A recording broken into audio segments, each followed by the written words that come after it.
మీకు చిటికెలో అయిపోయే రోటి పచ్చడి చూపించిన వేరుశెనగ పప్పుని స్మాల్ ఫ్లేమ్లో పెట్టి దూరగా వేయించి పక్కన పెట్టుకోవాలి. ఇప్పుడు కారానికి సరిపడనన్ని పచ్చిమిర్చి నేను ఒక 12 క్వాంటిటీలో తీసుకున్నాను. అలాగే పచ్చి మామిడికాయను కూడా ఒక పావు ముక్క. ఇదేంటి అంటే పులుపుకి రీప్లేస్మెంట్ అండి. పుల్లగా ఉండే మామిడికాయ అయితే టేస్ట్ చాలా బాగుంటుంది. ఇప్పుడు ఎలాగో మ్యాంగో సీజనే కదా, అందుకే చేస్తున్నాను. ఈ మిరపకాయలు అలాగే మామిడికాయ ముక్కల్ని కొన్ని వాటర్ పోసి ఒక 5 మినిట్స్ ఉడకపెట్టుకోవాలి. ముందుగా ఈ వేరుశనగ పప్పుని శుభ్రంగా కడిగి పెట్టుకున్న రోట్లో వేసి దంచుతున్నాను. మిక్సీలో వేస్తే అస్సలు బాగుండదు, మెత్తగా అయిపోతుంది.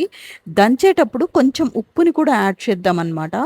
వేరుశనగ పప్పులు ఇలా పలుకులు పలుకులు అయిన తర్వాత ఈ ఉడకబెట్టిన మిరపకాయలు అలాగే మామిడికాయ ముక్కల్ని కూడా ఇందులో వేసి కచ్చా పచ్చాగా దంచుకోవాలి.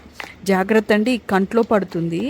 ఇలా బాగా దంచిన తర్వాత ఫైనల్ టచ్ కింద నేను పచ్చి ఎర్రగడ్డని దీన్ని కూడా కట్ చేసి రోట్లో వేసి కచ్చా పచ్చాగా దంచుతాను. అప్పుడే టేస్ట్ అనేది అంత బాగుంటుంది. ఇప్పుడు ఈ పచ్చడిని అయితే ఒక గిన్నెలోకి తీసేసుకుంటాను.